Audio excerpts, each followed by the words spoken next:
Hai semuanya, perkenalkan kami dari kelompok 2 Ilmu Kesehatan Masyarakat A 2021. Di video kali ini, kami akan membahas tentang pencemaran lingkungan akibat sampah plastik. Berikut adalah anggota dari kelompok kami. Sebuah penelitian di tahun 2015 menyebut Indonesia sebagai negara kedua penghasil sampah plastik terbesar di dunia setelah Tiongkok. Indonesia darurat sampah plastik dan itu ternyata terjadi beberapa tahun dari sebelum tahun ini. Plastik menjadi masalah yang tak kunjung usai di berbagai negara dunia, tak terkecuali di Indonesia. Dan Indonesia merupakan salah satu, ini bukan kebanggaan ya, penyumbang sampah terbesar di dunia. Ironis, kondisi laut Indonesia kini berada dalam situasi kurang beruntung. Beberapa titik sudah jadi tempat pembuangan sampah. Sampah, sampah, dan sampah. Sebenarnya apa sih itu sampah? Menurut WHO, sampah adalah sesuatu yang tidak digunakan, tidak dipakai, tidak disenangi, atau sesuatu yang dibuang yang berasal dari kegiatan manusia dan tidak terjadi dengan sendirinya.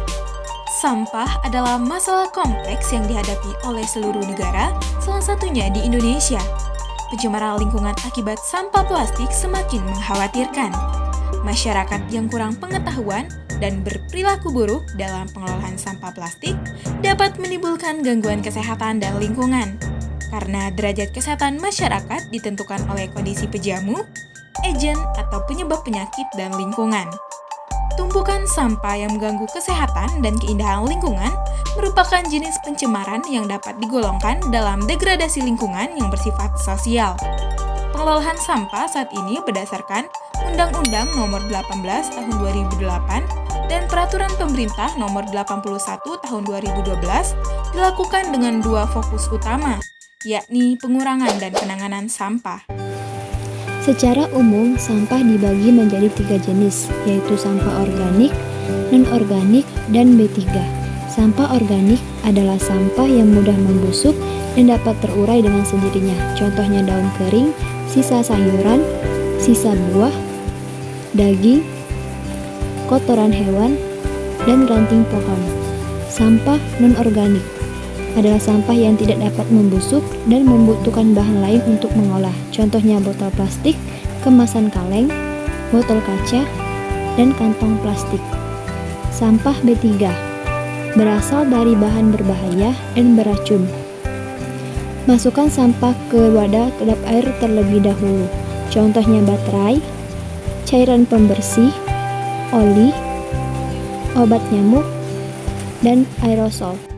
Perilaku masyarakat yang membuang sampah sembarangan menjadi tumpukan sampah yang besar akan memiliki akibat yang negatif, seperti merusak estetika lingkungan yang mengganggu pemandangan sekitar dan bisa menyebabkan bau yang tidak sedap, serta dapat menyebabkan berbagai penyakit seperti gatal-gatal, pernapasan, diare, dan lain-lain.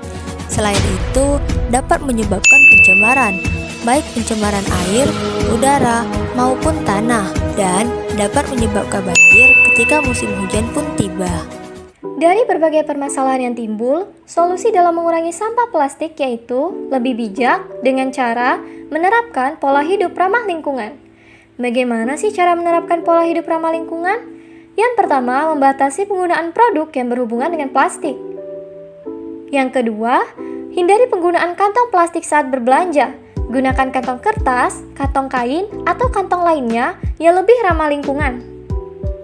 Yang ketiga, gunakan botol minuman yang dapat diisi ulang, sehingga tidak perlu membeli botol air kemasan. Yang keempat, sediakan tempat sampah organik dan anorganik di rumah ataupun di lingkungan sekitar.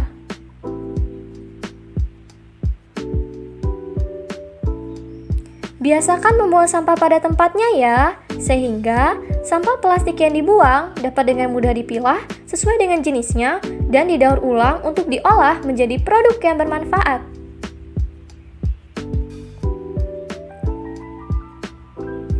Peduli sampah plastik berarti peduli terhadap lingkungan.